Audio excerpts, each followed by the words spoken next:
Americans hold an informal belief that if you dig a hole straight down and keep digging, eventually you would go straight through the earth and come up in China. Though it sounds plausible, and this belief has even been used in a Hollywood film, The China Syndrome, this fact is actually 100% myth. For if you do the math and calculate the real antipode to North America, the numbers would put you in an entirely different location, way out in the stormy South Indian Ocean. But for the average American, there's little to get excited about out here. Empty, cold, and wet are perhaps the three best reasons why China makes a better myth. Take a closer look, however, and things get a bit more interesting. Scattered across this massive body of water are a few outcrops of land, the largest of which is an island named Kerguelen. Remote, rare, and second in distance only to the moon, for some hams in North America at least, this spot is just about as exciting as DXing can get.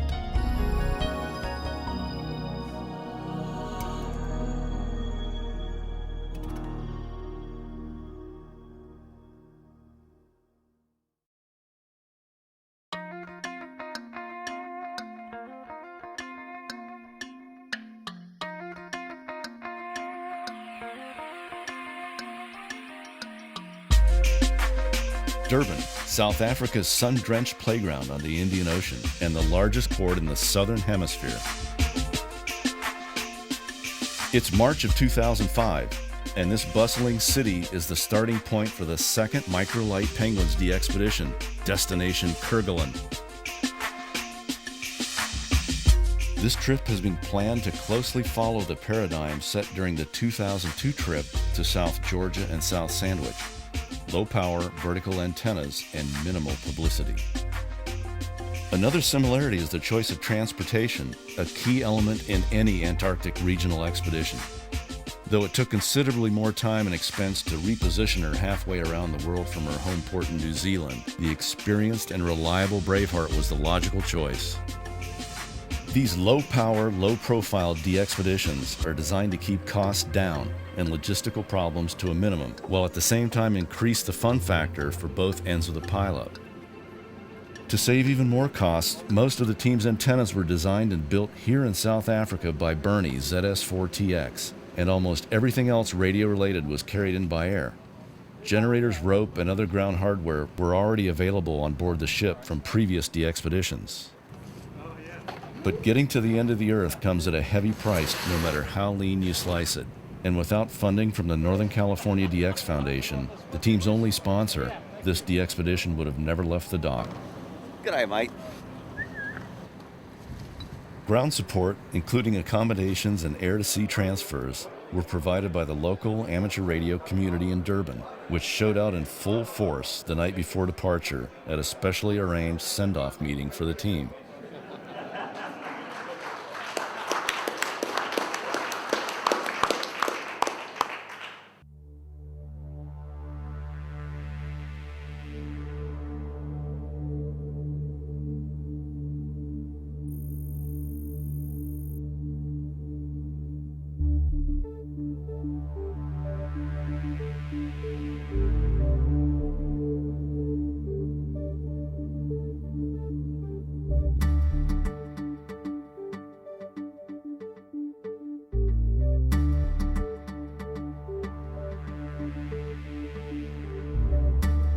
We started this trip in August last year, left from New Zealand, pulled into Durban on the 27th of February, so we had a really great trip getting across there, following seas the whole way. This will be the longest underway period of time that we've had during a DX trip. It's 10 days to get to Kerguelen. It's averaging about 9 knots. One of the reasons that we left from Durban, South Africa is that we had winds and currents both behind the boat, which made for a much smoother voyage. I wouldn't say smooth, but smoother is probably the best way to describe it. And once the expedition is over, we're going to continue to proceed in an easterly direction, heading up to Perth, Australia, which once again has following seas. So it's a total of 20 or 21 days on the boat. I'm not a very good sailor myself. I don't take medications, and so the first few days at sea I was pretty sick. But after a while I got my sea legs and the trip became enjoyable.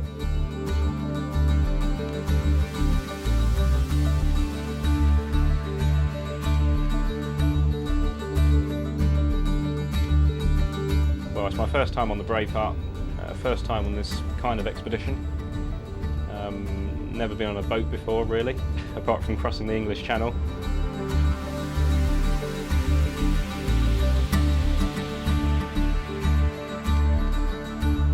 Normally I'm the first one to go, sort of feel really sick, but we got a little patch behind the ear and then some tablets and I feel good, no problem.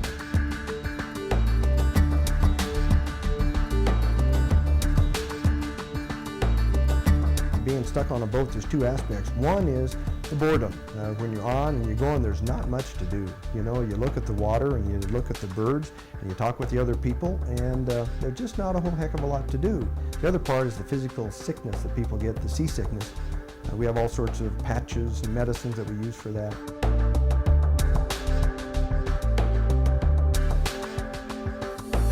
I spend a lot of time actually up on the upper deck. That way I can concentrate and focus on the horizon and trying to keep my wits about me up there. There's also space. We've got our radio set up for email and some maritime mobile work. And right now what I'm trying to do is get our logging program lined up for the actual expedition.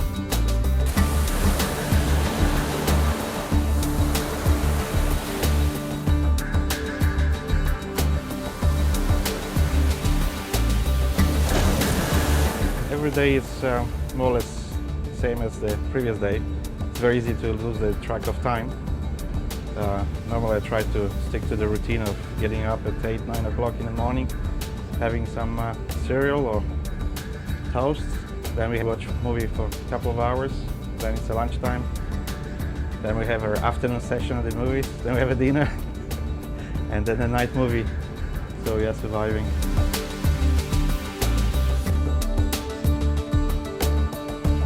We couldn't put as much fuel on board as we wanted to in Durban, which has actually turned out to be not such a bad thing, I don't think. The extra fuel we would have put on would have been on deck, and we've been beam on to the Southern Ocean so far, so having another 10 tonne of fuel on deck would have made us roll around that much more. Our burn rates have been about 10.5 litres per nautical mile, so looking at burning about 25,000 litres to get to Kerguelen.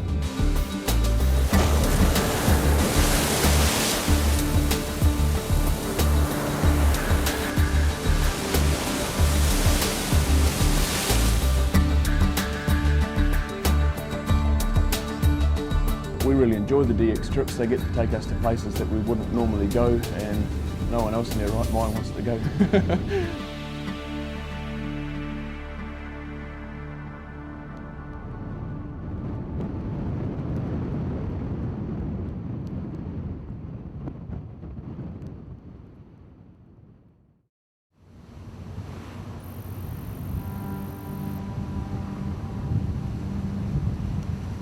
We're here!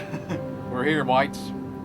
Here's what we came for. Here's what we spent those 10 tortuous days waiting to see. It's going to be a good sunrise out there. Not quite rosy-fingered dawn, but it's getting a bit of rose on it. Like, it's cold out there. The thermometer's not working, but it's got the feeling of about maybe +1, +2. 13 days of traveling, 10 at sea, and we finally made it. Desolation Island. What a reward. It's going to be cool, but it's going to be fun. Marion Dufresne. Well, it's great to see that ship again. I hope we can go on board and fire up those engines. It's been 8 years, almost 3 months since I last set foot on that ship.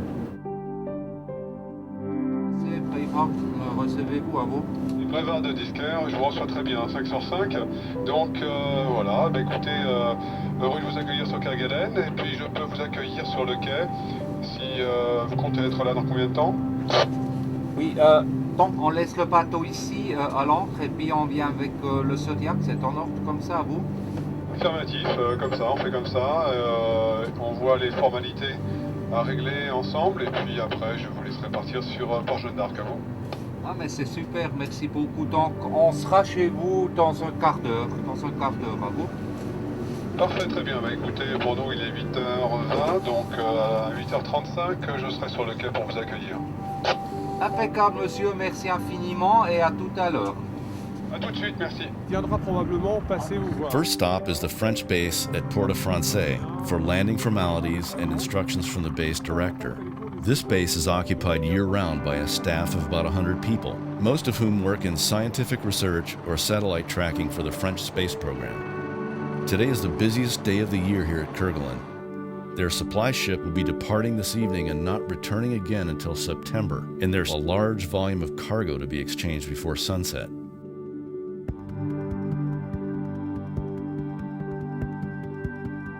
When I first saw this place, Kerguelen, it was back in '97. Actually, we were on our way back from Heard Island. And at that time, when we pulled into Port-au-Français, it was absolutely stunning. And I never even imagined in my wildest dream I'd be able to get back here one day. But to actually come to Kerguelen and experience the land, the sea, the beautiful scenery, and be able to operate radio it was just an opportunity of a lifetime.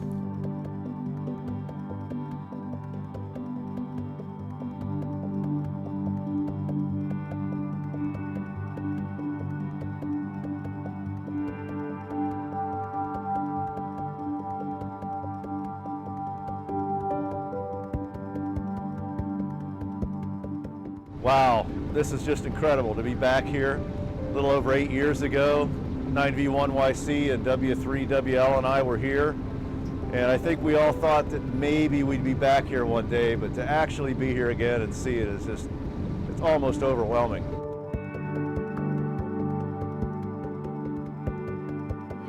What a beautiful place.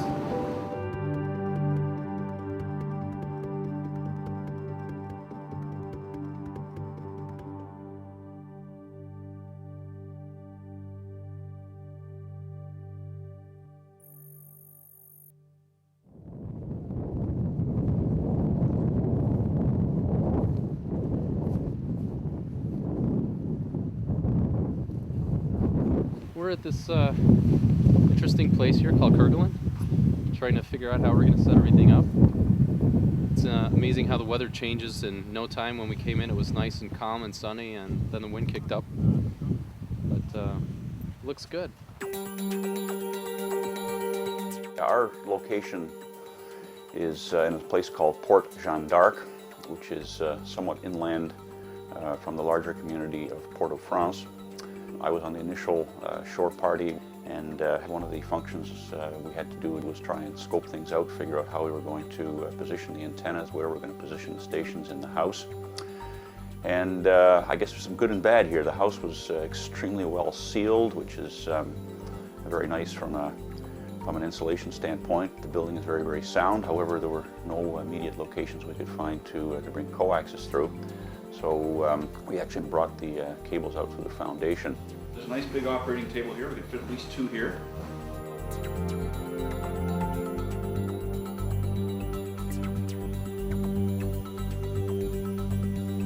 The idea is to run the balun cable down a guy line that we're going to put roughly at the middle of the antenna. So this kind of runs down along the guy line. We'll tie wrap it on or tape it or twist it around. The antenna complement is fundamentally vertical antennas.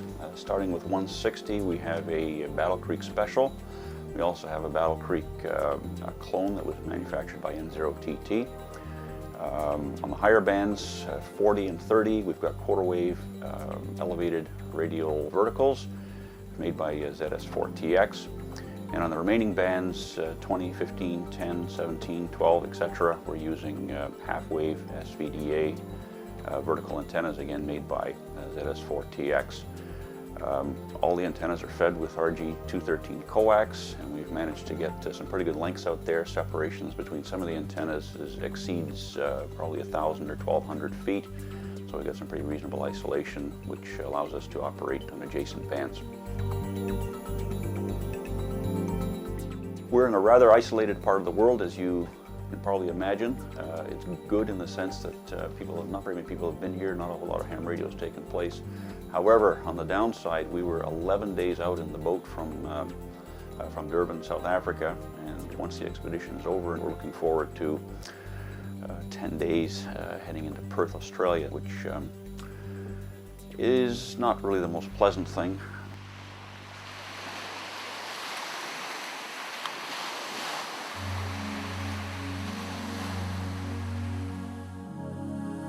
Located 1,200 miles north of Antarctica and midway between Africa and Australia, Kerguelen is easily the largest single island in the Southern Ocean's subantarctic belt, with an area of over 7,000 square kilometers. Mountains and deep fjords cut across the interior, a legacy of glaciers which once covered most of the island, but have now shrunk to less than 15%. Owned by France and classified as one of their 4 southern and Antarctic territories, this archipelago consists of one main island surrounded by 300 smaller ones. A few hundred miles to the southeast is her nearest neighbor, Heard Island, which sits on top of the same geologic ridge. Kerguelen is unique in that it straddles the Antarctic convergence, that sharp dividing line separating cold polar waters from warmer temperate ones. This oceanographic mixing zone not only attracts abundant wildlife, it also produces some of the most dynamic weather patterns seen anywhere on Earth. Such is the price for having 1 foot in Antarctica's door.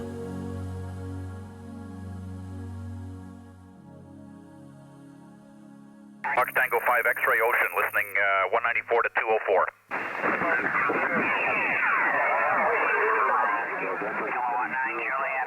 K9JF 59. Thank you, 59. Thank you, Fox Tango 5 X-ray Ocean.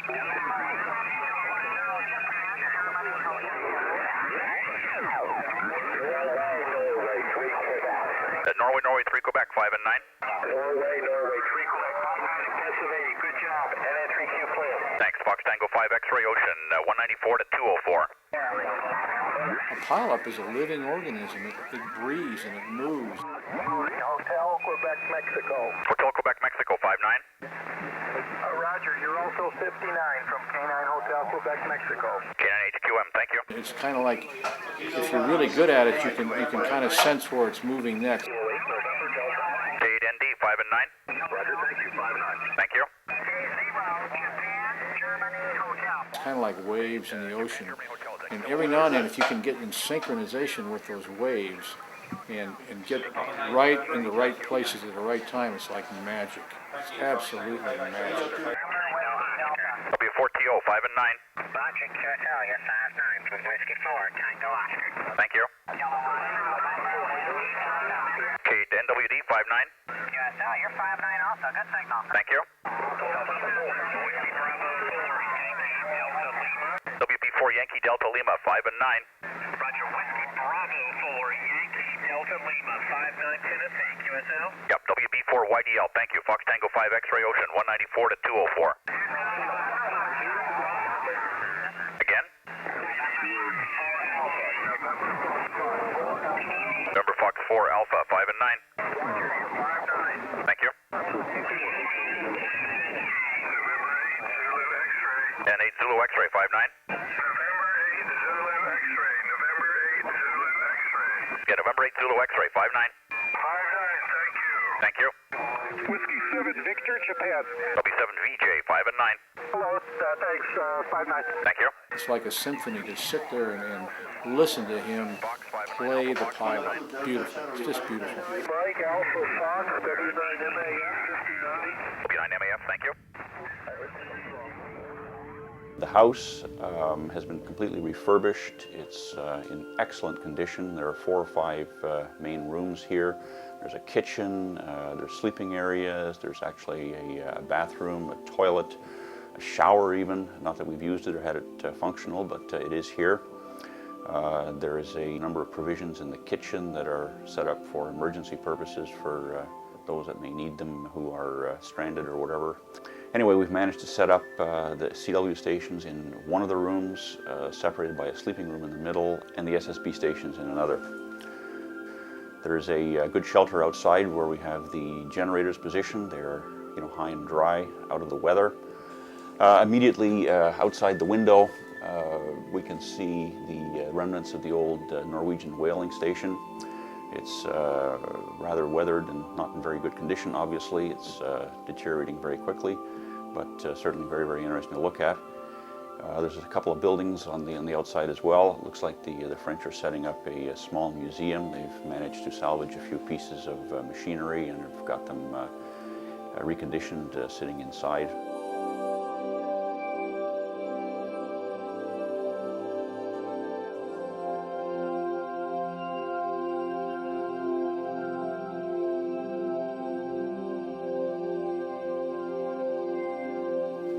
WD-40, this thing would clean right up and we could probably get it in action again pretty quick. Looks like it's got a pretty hefty motor on it there, or piston, maybe steam operated even. Not really sure. I don't know, the more I learn about whales, the more you just find out we really, really had our way with whales all over the world. It's a wonder if there's any of them left.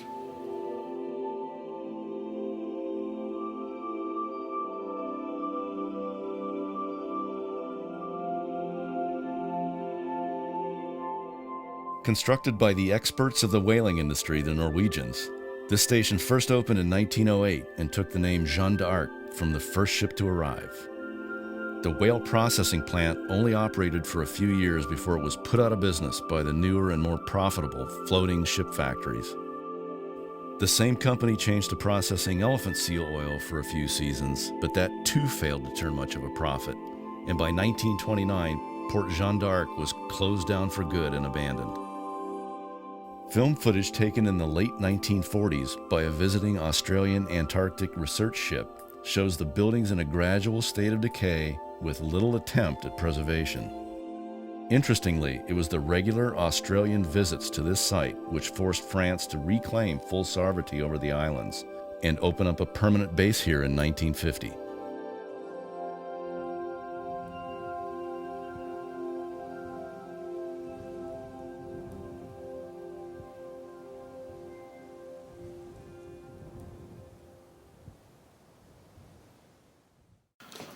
This is Pete the Penguin, and he's our mascot on the Penguin expeditions. He's been to South Sandwich and South Georgia.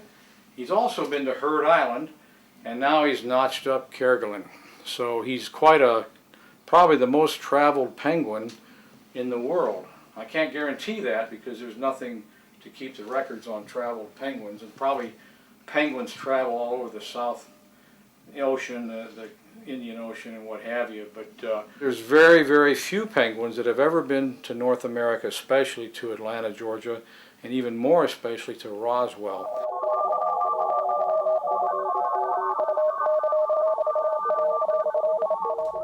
One of the amazing things about this expedition that I just did not expect at all is how much activity there is on 12 meters, 10 meters, 15 meters, when the bands seem dead most of the time.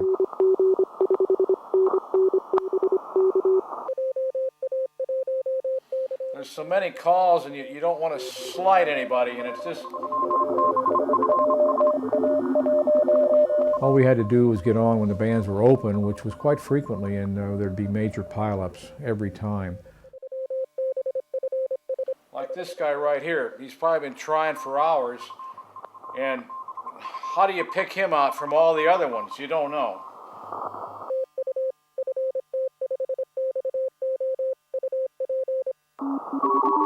So I guess one of the things that I'd like to encourage people to do is get on the band and try to use these higher frequencies even when the sunspot cycle is low. The secret of this is to be really fast, and then you can talk to everybody and nobody gets upset. But I'm not that fast.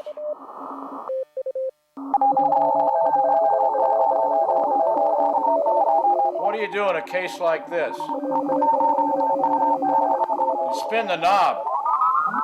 You're the most popular guy in ham radio at this moment, bar none. I think Wes is awesome. Well, this time we're going to spin the knob down because all these guys are kind of going up the band So now I'm going to fool them and go back down. I'm going to start listening below my transmit. I think we accomplished some major things here also on 160 and 80. Those bands are of course better now than they would be in high sunspot cycles, but still in all, keep on the bands, keep them active, and it's just amazing what you can talk to.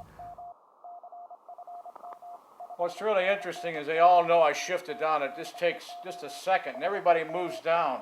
See? Already.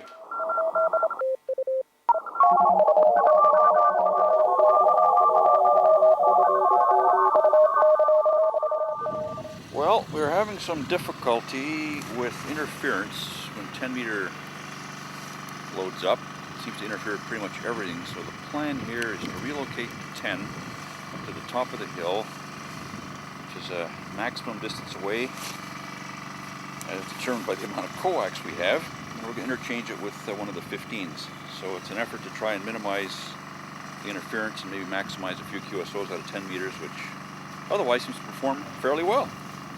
One of the fortunate things about the timing is the fact that we have good propagation on all the frequency bands, all the way from 10 right down to 160. It's Easter, it's the end of March. 160 and 80 are perhaps a little bit on the noisy side, a little noisier than they might have been in January or February. But on the good side, we've got great propagation on 15, 12, and 10 meters.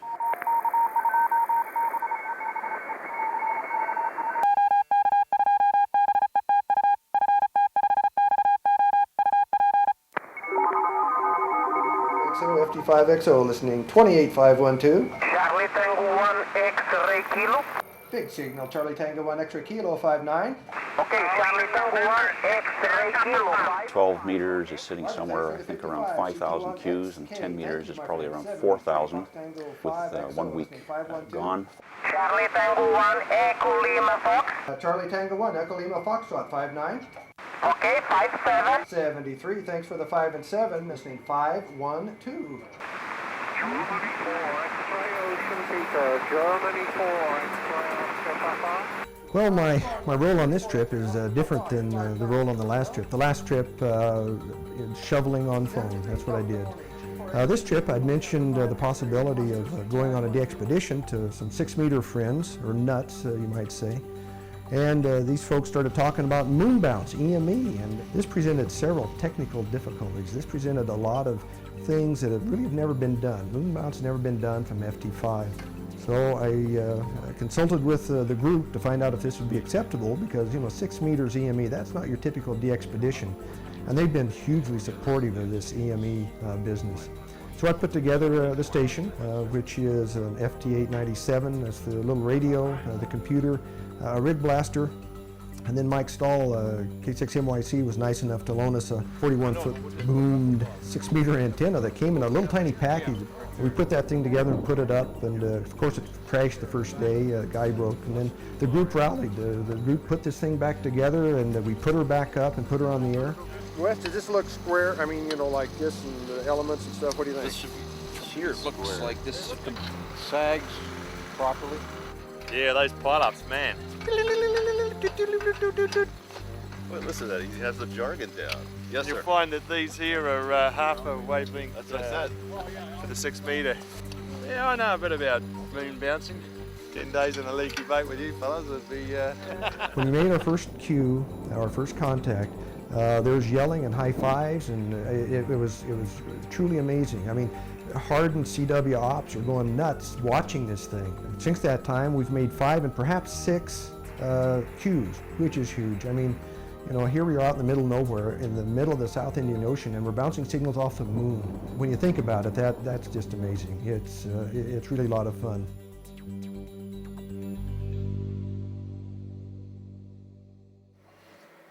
Seems like we abused this key a little bit, so I'm going to try to fix it. Right now I'm trying to figure out which is dit and which is da. Not having much luck. After I get this key fixed, I might go try a little bit of RTTY. Tried it earlier this morning, but there was nothing going on. So, what else is going on? Andrew's still running 40. Wow, it's incredible. Yeah. I gave up at a nice rate of 54. Yeah, okay.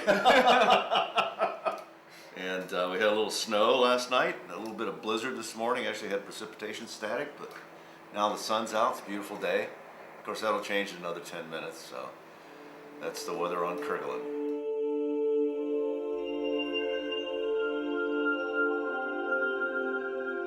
Coming down here in the fall in Kerguelen, the weather started out being really quite warm, almost short sleeve weather, and in the last 2 days we've had 2 or 3 inches of snow.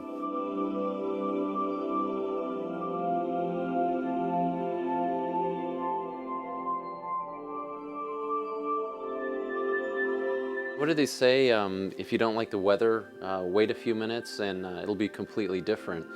And it seems like every 10 or 15 minutes you can have sun, you can have snow, you can have rain, you can have 40-mile-an-hour winds, and you can have a perfectly peaceful calm.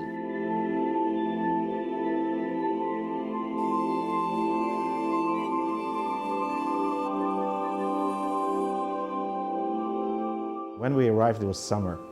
Then we had a winter. Then the spring came. Then the autumn. It's a very volatile place, actually. When you go in the morning, you don't know what will happen in the evening when you go for a walk or something like that. We don't go too far because we may lose our way back home. I almost forgot what Kerguelen was all about. We had a nice couple of days.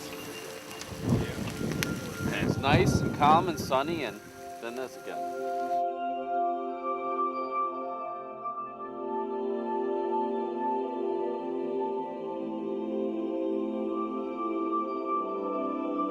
Every day is different too.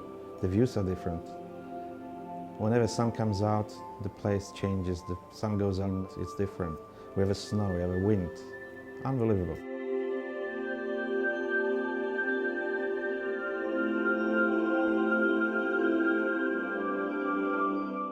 I'm looking outside right now. The weather is kind of fierce. It's blowing wind, and just puts a big, deep chill in the body.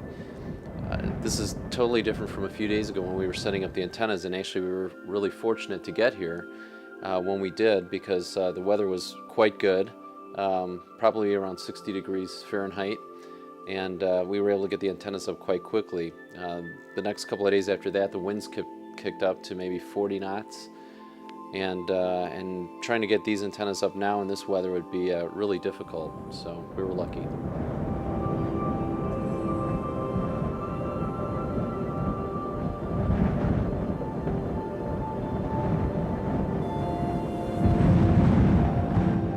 Well, the snowstorm started hitting a couple of days ago, and we noticed every time it snowed, the noise on the bands would kick up to S9, 40 over 9, and we were changing the stations around yesterday, and during the station change, we reconnected one of the coaxes to the radio and got a big arc and took out the power supply and a TS50. The voltage must have been enormous because, I don't know, he probably dragged the arc for 2-3 centimeters. That's at least 2-3 kV.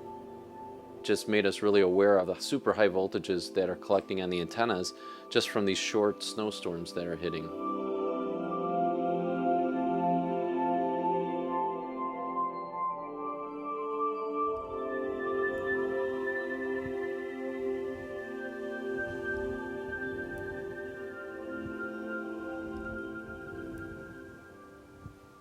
Thanks, Fox Tango 5XO, Oscar 950 to 960. Watching good operating here and getting ready to change over to 80 and 160 to see if we can hit the west coast at their sunrise. We've been spending a lot of time on 160 and 80, especially you know, at our sunsets and sunrises here. Thanks, Fox Tango 5XO, Oscar 950 to 960. Trying to maximize that and keeping it going during the night. Oscar Hotel 2 Bravo Papa, Uniform 59. We've got two good antennas out there for the bands, and hopefully the effort will show. This is very good. I mean, where else can you sit here and listen to excellent ops run? 12 meters working the States from Kerguelen. Another guy, Robert here is working Ready the World. You got penguins and all kinds of other stuff out there among good friends. I mean, it doesn't get much better than this. Giving 80 meters a try on our sunset, North American West Coast sunrise. Just getting started, trying to find a frequency, and hopefully some guys will answer us. What's good about this trip when you're in a team situation is that after 2-3 hours, when you're really flat out, there's the next person to take the seat, hot seat, and continue the pileup. So you don't reach boiling point when you're really frustrated. I mean, every pileup can make you really frustrated at the end of the day, especially when propagation goes down, they stop hearing you, and people, tip over each other and so on. But the pileup is never ending. That's the big difference from the other ones. I think we'll never satisfy all the hams who are in need of this country. We probably would have to stay a year or more to do that. It's sort of like a bottomless pit, you can't work them all. The only times we stop running pileups is when the Mother Nature will close the band and we have to go to the next one. They're just enormous. I mean, you can listen to the pileup 5 up, 10 up, 20 up, 30 up. Basically, you can listen crossband and they will be there. It's fantastic. This DXpedition has been, on one hand, what I expected. Huge pileups, great demand, and from a radio point of view, very, very satisfying. This style of DXpedition is completely different to previous expeditions that I've done. D68C was very different in the sense that operator schedules were very, very strict. We had certain rules to follow on operating style. This is a lot more laid back, a lot different. If there's a free radio, somebody jumps on it. Like both for different reasons, no general preference. I have a few friends back home which aren't really making it through the pileups. I was wondering if I could maybe commandeer the radio for about an hour and run a few of these guys on a sked. I'm going to call them on the phone and see if maybe they can come to the frequency and I can sort of spoon feed those guys. Would that be okay? That's what I want to do.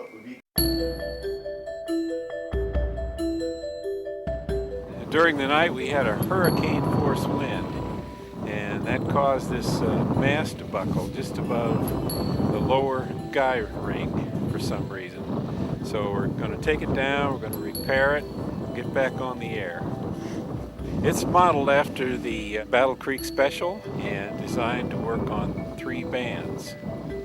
I got some information from the guys there in Battle Creek and I went from there.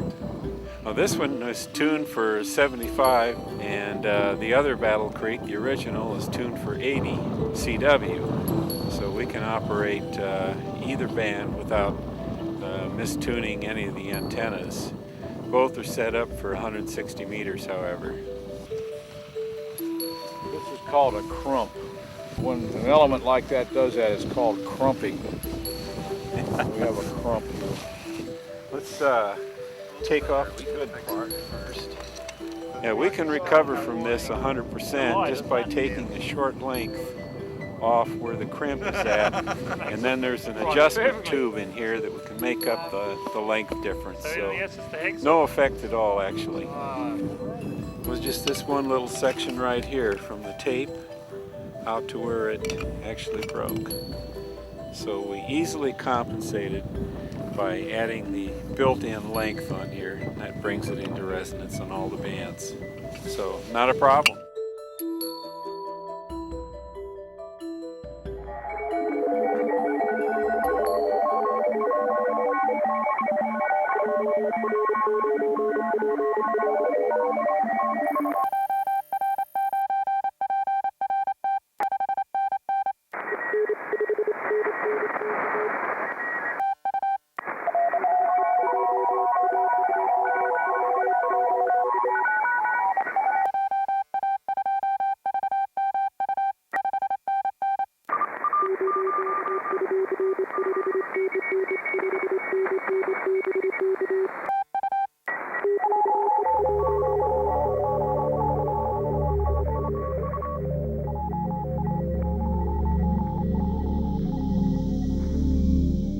Claiming to have discovered the Antarctic continent, a French captain by the name of Yves de Kerguelen first sighted these islands in February 1772. Without even landing or just taking a closer look, he returned to France to boast of his amazing new discovery, full of agricultural potential and mineral wealth.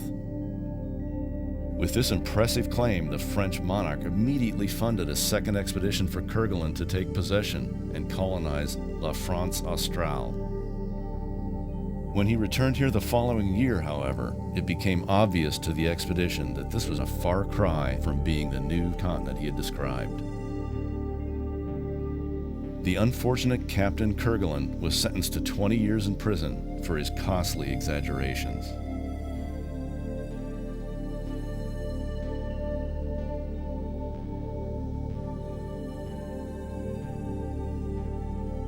The famous Captain James Cook was the next explorer to show up in 1776.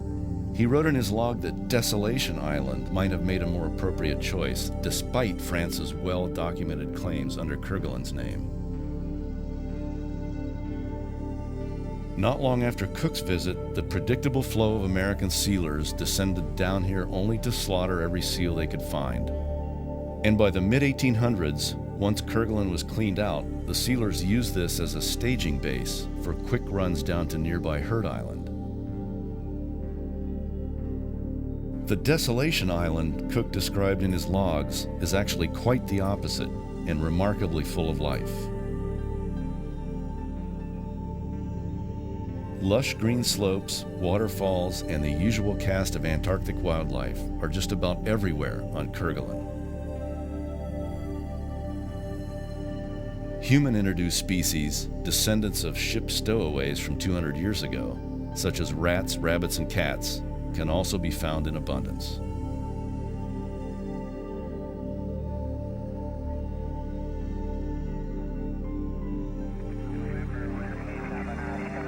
NW70, 5 and 9. Montana, thank you. USL, Fox Tango 5 X-ray Ocean 228. Kilo Alpha Kilo 5 and 9. Kilo Echo 5 Kilo, thank you. Fox Tango 5 X-ray Ocean, listening 228. W5 Italy Zulu 59. Thank you. 7 Mexico Tango. 7 Mike Tango 59. Mexico Tango, November Whiskey 7 Mexico Tango 59. Thank you. NW7MT, thank you. Fox Tango 5 X-ray Ocean 228. K7KR 59. Thank you, Fox Tango 5 X-ray Ocean. Kilo Victor 59. And 0KB, thank you, Fox Tango 5 X-ray Ocean 228.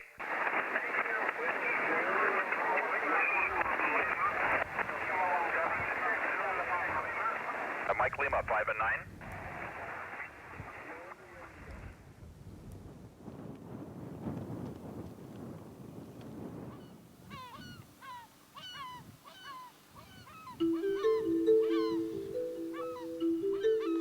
We have the ship anchored offshore. It's maybe 1,500 feet offshore, and we've been able to go back and forth with the Zodiacs. The crew of the ship have been very, very good. We're making 4 to 5 trips a day, so most of us are spending the nights on the ship in the bunk. It's reasonably comfortable. I think it's a lot better than being in a tent, as we were in some previous expeditions.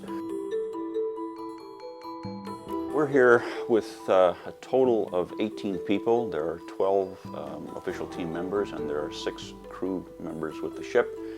And so far we've seen excellent camaraderie. Things are working very, very well. Everybody's working as a team.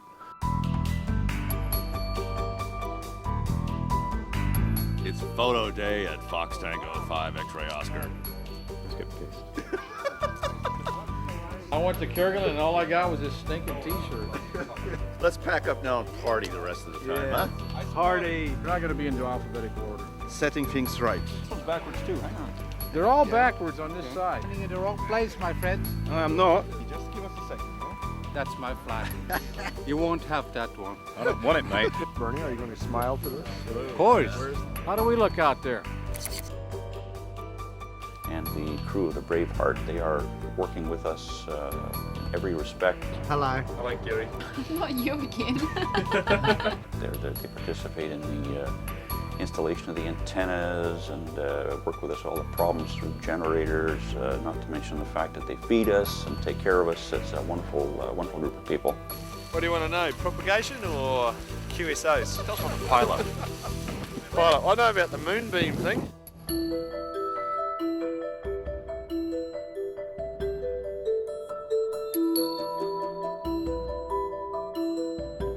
Originally named Genkai, Braveheart was built in 1981 for the Japanese government.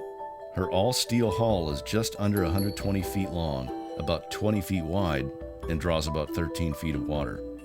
She has a single main engine, a big, reliable 6-cylinder turbocharged diesel built by Niigata Engineering in Japan. This engine can develop over 1,200 horsepower, although the crew never really run it that hard.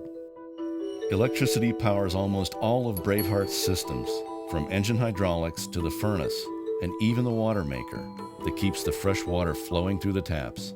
In fact, AC power is so important that there are 2 identical 3-phase generators on board, which alternate in service every few weeks.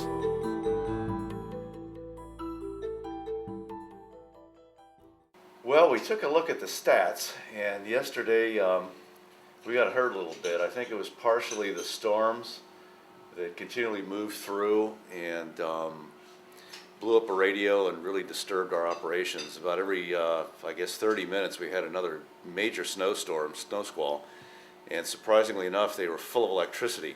We actually had arcs on the PL259s between the center conductor and the braid. So we learned not to try to disconnect antennas in the middle of it because that's what blew up one of the radios.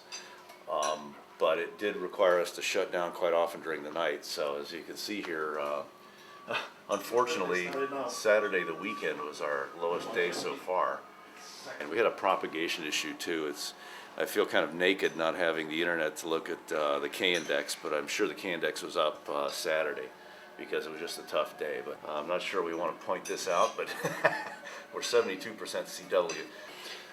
We're trying to make up the sideband deficit. You sideband guys, we care about you. And we've been working some RTTY, which doesn't appear in the pie chart, but I think we're over 600 Qs on RTTY now, so we're trying to hit all the modes. Thank you, Fox Tango 5 X-ray, Oscar up 5. Kilo Hotel 6 something. Kilo Hotel 6 Yankee, Yankee 59. Thank you. Thanks, Fox Tango 5 X-ray, Oscar up 5. Sugar Papa 2 Papa, Italy, Toronto. Sugar Papa 2 Papa, India Tango 59. 59-70, good luck. Thank you, Fox Tango 5 X-ray, Oscar up 5. 9 Mike 2 Fox Bravo, 9 Mexico 2 Fox Bravo. 9 Mexico 2 Fox Bravo 59. Yeah, thank you, 59, thanks very much. Thanks, Fox Tango 5 X-ray, Oscar up 5. Japan November 4 Alpha Sierra Alpha 59. 59, thank you very much. Thank you, Fox Tango 5 X-ray, Oscar up 5. Juliet Alpha 1 Golf Bravo Charlie. Juliet Alpha 1 Golf Bravo Charlie 59. Legend also 59, thank you. Thank you, QRZ. Looking good, boys. We got her. Nice and under control. Good. Come on down. We jump behind you. Well, this trip for me was something I considered a once-in-a-lifetime trip. I had to take 6 weeks off of work and go to a very far place on the planet, taking a longboat ride on the ocean on a fairly small boat, and living on an island that really doesn't have very much in terms of facilities. So it was both very exciting to me and also I was a little bit anxious about the trip. We made a lot of Qs with this beast. 40-meter quarter wave, elevated radial antenna. What do you make, 11, 12,000? Something like that. I really enjoy being able to go on these expeditions. To me, amateur radio is a catalyst. It's a means to go out and have some adventures that you can't get any other way. And in the meantime, you're being able to enjoy the amateur radio hobby, but also you're making new friends, you're going to see parts of the world that are just very, very extreme in the sense that nobody else goes there. It's too hard to get to them. Can I stay another year, please? We'll Just another year. Contact the Marion Friends for you. I'm sure they'll stop by. I'll keep your sleeping bag. Yeah, okay. All right. Well, you know, why do I want to go on a DXpedition? You know, I mean, why do you want to do this? I mean, there's lots of different reasons people give, but down deep, why do you do this? Yeah, sure, it's a break from work and it's a change in the routine, but I've tried to think about this a lot. What it comes down to is adventure. Everybody craves adventure, and that's what we're doing here. You know, we're very lucky to get a chance to come to the far reaches of the earth, and I consider this a long way away, something very different. I feel extremely lucky that I was able to come here, that I was invited, and that I was able to get away. I'm looking forward to getting home, really. It's been around about 5.5 weeks away from home, away from family, away from friends, away from work. And I guess I miss that lifestyle. It's going to be good to get home. However, this is a beautiful area of the world, lovely ship, and I've thoroughly enjoyed it. Has this trip changed my life? I'm not sure yet. We'll have to find out. But all the problems from the work problems, family problems, that's so far away, you just can't think about it, actually. We are sort of detached. We're on a different planet, surrounding everything. This is like one of those movies about the places you hear about and you never get to see. So it's quite an experience, I have to say that. And the things we see and do and experience on a trip like this are incomparable. You cannot even imagine what happens on these expeditions. Besides all the cues, there's the adventure. Will I be back here? I don't know, probably never. So that's also a worrying thing. You try to grasp everything, try to remember all the views so you can take it with you, so you don't forget about it. It's quite a heavy load we have to take with us. I miss my family, I miss my friends back at home, but to do something like this is worth it to do at least once in a lifetime.